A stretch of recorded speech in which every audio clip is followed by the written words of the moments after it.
Pertama, saya sudah komunikasi dengan pihak penjaga.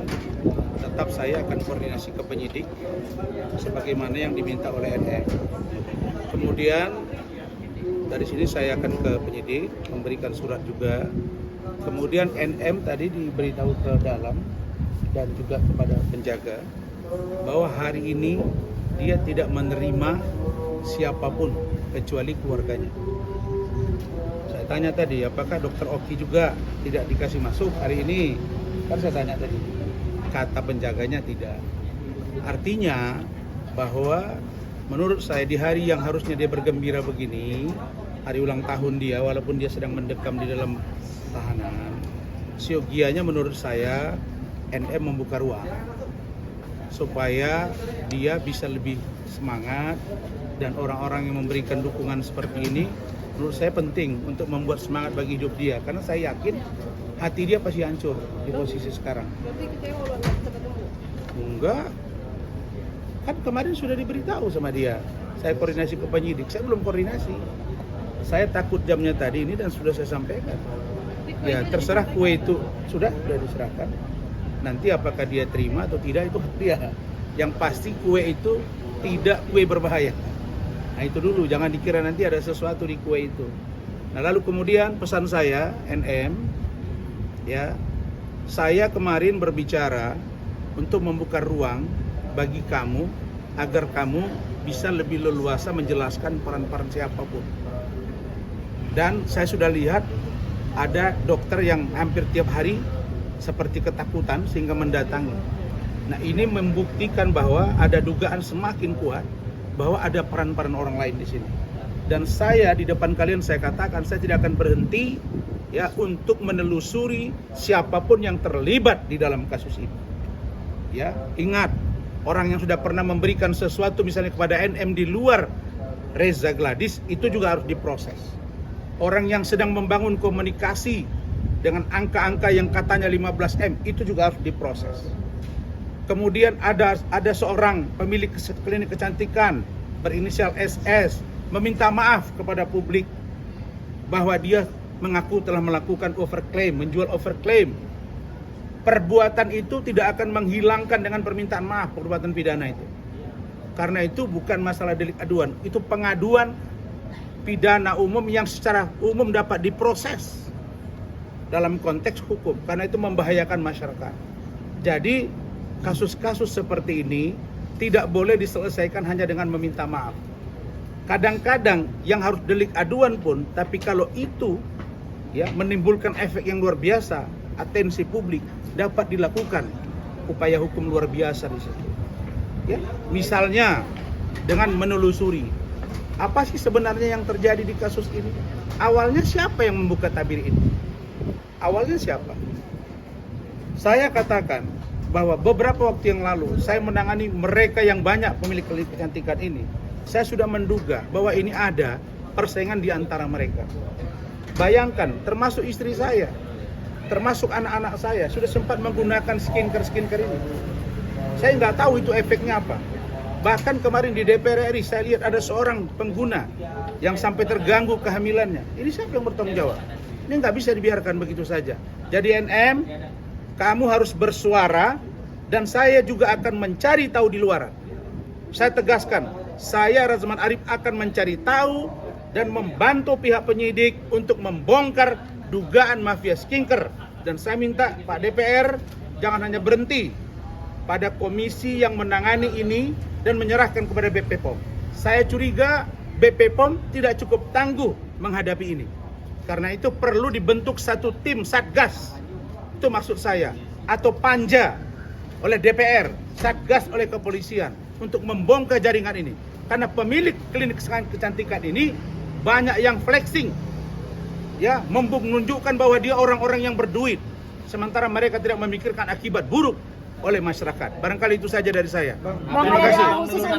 Ada doa khusus buat seorang Nikita Mirjani, Bang. Doa khusus. Kemarin kan gembar-gembor berhadapan dengan NM. Sekarang melunak apa nih, Bang? Loh, saya melunak karena saya ingin dia membuka ruang bagi yang lain agar yang lain diproses. Tapi dalam urusan kasus saya, lanjut kan?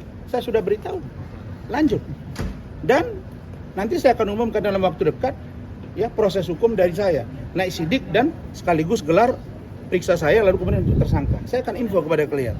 Masalah nanti akan ada perdamaian antara saya dengan dia, itu biar proses hukum yang akan berjalan. Tapi yang pasti kasus ini harus diusut. Saya bukan mau mencari simpati dari seorang NM, tak penting. Saya hanya ingin kasus ini dibuka dan jangan berhenti pada NM. Itu maksud saya. Bang, banyak netizen yang bilang kalau bahwasanya abang pengen kayak gini nih karena ada asas misi tertentu, karena mantan-mantan klien abang gitu, ibaratnya mantan-mantan klien. Misi saya mengungkap dugaan kejahatan mafia skincare. Misi saya itu. Abang menduga Perkara dalangnya- mereka apakah mereka merasa bahwa mereka mencabut kuasa lalu kemudian ada yang menyuruh, itu nanti berurusan dengan saya. Pasti saya akan usut tuntas, gitu Berarti loh. bukan misi balas dendam ya bang? Tidak ada, itu bukan kerjaan saya yang balas dendam itu. Laporan menurut abang Satu-satu dalangnya siapa? yang menzolimi saya kan sudah terhempas semua. Hah? Dalangnya siapa menurut abang, Bang? Dalam mana nih? Iya. Saya menduga tidak berhenti pada seorang NM. Saya menduga ada tangan-tangan lain.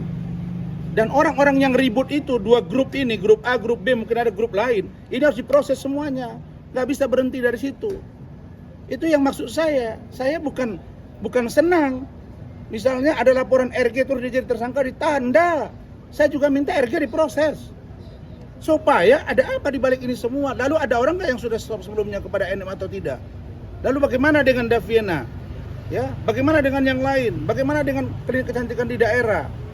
Itu juga harus diusut semuanya gitu. Jadi ini kepentingan kita bersama dan demi masyarakat Indonesia agar tidak ada yang menjadi korban dari perilaku. Mereka itu menunjukkan kekayaan semua. Sementara rakyat menderita begini, salah, malpraktik dan lain sebagainya. Ini tidak boleh dibiarkan. Begitu.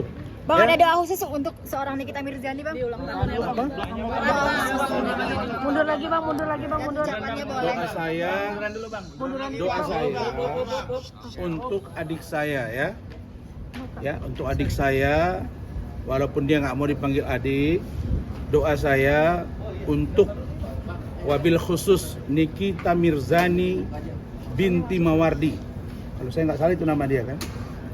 Saya mengucapkan Yaumul Milad, selamat ulang tahun. Semoga di usiamu yang semakin dewasa ini, di usiamu yang semakin bertambah ini, kiranya satu, kurangi perbuatan yang menyakiti orang lain.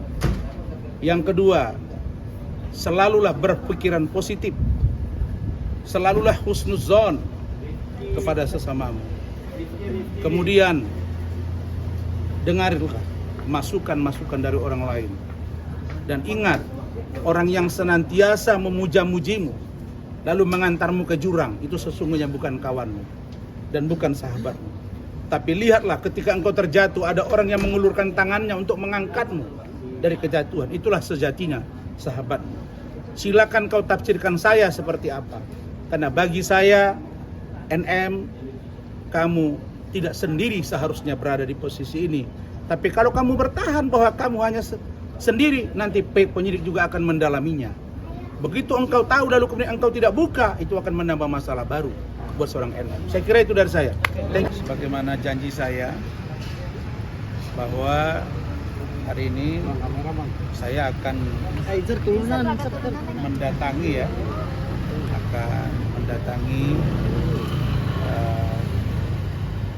penyidik di Dir Cyber atau Dit Cyber Polda Metro Jaya Jakarta, karena Dit Cyber ini baru dibentuk, ada di 8 Polda Metro Jaya dan Polda Sumatera Utara dan juga Polda-Polda yang tipenya tipe A. Dan kita masih komunikasi dengan penyidik, dan surat saya juga tadi ada yang mau disempurnakan lagi untuk menjadi bahan dan dukungan penuh kepada penyidik terkait dengan dugaan ramainya sekarang pembicaraan dan pemberitaan adanya dugaan mafia skincare. Dan saya menyampaikan kepada teman-teman semua bahwa saya ingin membuka tabir ruang-ruang gelap yang diduga melibatkan banyak orang dan semakin kesini, semakin hari makin kelihatan. Tadi pagi ada di situ juga yang menyebut-nyebut Dokter L, ya, ada yang menyebut juga dengan Dokter O, ada juga Dokter A. Nah, ini tidak bisa dibiarkan. Jadi saya juga sebetulnya kemarin mancing, bagaimana kalau kelihatan kita akan berkomunikasi dengan NM, langsung tuh kelihatan Dokter O itu ketakutan datang dan hampir tiap hari ketemu. Dan tadi pagi saya di WA oleh pengacaranya Dokter O dan kita komunikasi. Beliau pesan, Bang jangan mau diadu domba. Terima kasih ya Dinda, saya tidak juga mau diadu domba. Prinsip saya satu, buka selebar-lebarnya jika ada kejahatan di dunia skincare di luar kasus dari NM dan atau yang turut serta di kasus NM. Ini nggak bisa dibiarkan kalau dia tidak langsung di cross check ke dalam. Nah, misalnya buat dugaan Dokter L misalnya itu sudah memberikan sesuatu.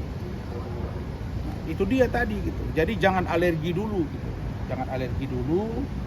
Pun begitu karena saya takut tadi tak terkejar dengan pukul 3 karena saya ada urusan, maka saya dengan keluarga ya karena beliau ulang tahun hari ini NM, maka saya ada membawa sedikit oleh-oleh untuk bisa dicicipi oleh NM. Begitu. Oleh apa Bang? Mana? Tunjukin bang. Mana Rizky? Rizky. Nih, saya enggak. Ini buatan abang langsung bang. Enggak. Saya beli. Dan ini saya garansi tidak ada di sini makanan yang ya jangan sampai ada bilang oh ini ngirim makanan berbahaya atau racun atau apa enggak. Tunjukin aja bang. Saya bawa roti jabrik. Dari mana bang? Roti jabrik. Nih, saya bawa roti jabrik. Dan mudah-mudahan dia berkenan. Ini bukan kek ulta, tapi paling tidak untuk dia bisa nikmati di sana. Sebagai tanda persahabatan dari saya, dan saya katakan sekali lagi niat saya ingin membongkar ya dugaan praktek mafia skincare. Rasanya tidak adil kalau hanya dialamatkan kepada NM sendiri dan atau Mahir. Barangkali begitu. Thank you. Saya nanti dari sini ke penyidik dulu. Kan ke penyidik nanti surat saya masuk. Tapi karena saya takut nanti ini terlambat, makanya saya datang. Ya masuk dulu bang. Saya hanya mau menyampaikan ini dulu.